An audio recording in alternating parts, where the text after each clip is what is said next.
وَلَمَّا جَاءَهُمْ كِتَابٌ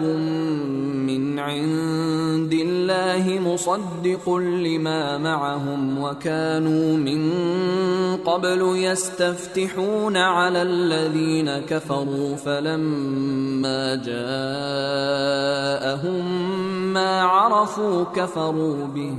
فَلَعْنَةُ اللَّهِ عَلَى الْكَافِرِينَ۔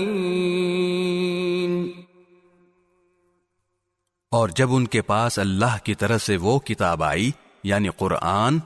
جو اس تورات کی تصدیق بھی کرتی ہے جو پہلے سے ان کے پاس ہے، تو ان کا طرز عمل دیکھو، باوجود یہ کہ خود شروع میں کافروں یعنی بت پرستوں کے خلاف اس کتاب کے حوالے سے اللہ سے فتح کی دعائیں مانگا کرتے تھے،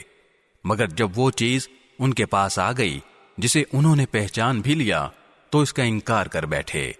پس پھٹکار ہے اللہ کی ایسے کافروں پر۔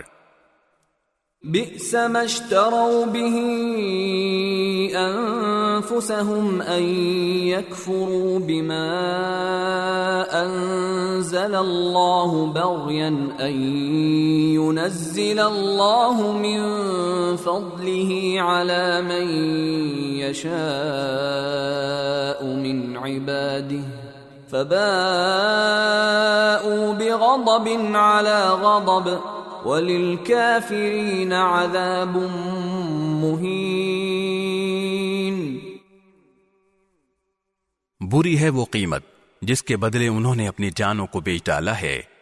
کہ یہ اللہ کی نازل کی ہوئی کتاب کا صرف اس جلن کی بنا پر انکار کر رہے ہیں کہ اللہ اپنے فضل کا کوئی حصہ یعنی وہی اپنے بندوں میں سے جس پر چاہ رہا ہے کیوں اتار رہا ہے،